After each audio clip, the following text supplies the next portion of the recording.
കൂത്തിലിങ്ങനെ മുഴുകിയിരിക്കുകയായിരുന്നു. അപ്പോഴാണ് തൻ്റെ വരവ്. ഏതായിരുന്നു കഥ? ലങ്കാദഹനം.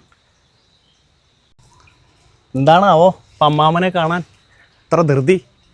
വേളിക്കാര്യം അറിഞ്ഞു ഇരിക്കണു. ഓപ്പോള് പറഞ്ഞിരുന്നു. എന്നാലും തനിക്ക് അമ്മാമനെ പറ്റി ഒന്ന് ആലോചിക്കായിരുന്നു. എല്ലാം ചടപടേന്നായിരുന്നേ. വേറൊരു ഇല്ലത്തും പെൺകുട്ടികളില്ലേ? ആ ഇല്ലത്തും തന്നെ വേണം തനിക്ക് എന്താ അത്ര നിർബന്ധം? കൃഷ്ണൻ തിരുമേനി കൊണ്ടുവന്ന ആലോചനയാണേ, പെട്ടെന്നാ ശരിയായേ.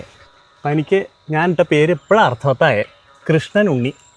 കംസനെ നിഗ്രഹിക്കാൻ ജനിച്ചവൻ കൃഷ്ണൻ. താൻ ഈ അമ്മാമനെ നാറ്റിക്കാൻ ജനിച്ചവൻ. അതന്നെ. അല്ല അല്ല ഇതിവിടെ അമ്മാമ എന്താ ഇങ്ങനെ? അല്ലാതെ ഇപ്പം എന്താ തന്നോട് പറയാ? തൻ്റെ ഈ അമ്മാമനെ വേലി അന്വേഷിച്ച് ചെന്നപ്പോൾ വേണ്ടാന്ന് പറഞ്ഞ് ഒഴിവാക്കിയതാണ് ആ ശ്രീദേവി. ആ ശ്രീദേവിയുടെ കുട്ടിയെ തന്നെ തനിക്ക് വേലി കഴിക്കണം എന്ന് വെച്ചാൽ, അതും തൻ്റെ ഈ അമ്മാവൻ വേലി കഴിക്കാതെ തൂണ് പോലെ ഇങ്ങനെ നിൽക്കുമ്പോൾ. ഒരു കാര്യം താൻ ഉറപ്പിച്ചോളൂ, അതിനൊന്നുണ്ട്, വേലിക്ക് അമ്മാമ ഇല്ല. വേളിക്ക് സദ്യ ഇളയടത്തിന്റെ വകയാണേ. പിന്നെ വേളിയുടെ അന്ന് രാത്രി കൃഷ്ണൻ നമ്പൂരിയുടെ വക കഥകളിയും.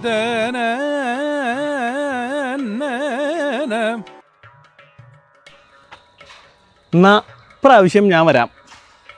പക്ഷെ എല്ലാ പ്രാവശ്യവും എല്ലാ വേളിക്കും ഈ വിട്ടുവീഴ്ച പ്രതീക്ഷിക്കരുത് കേട്ടോ.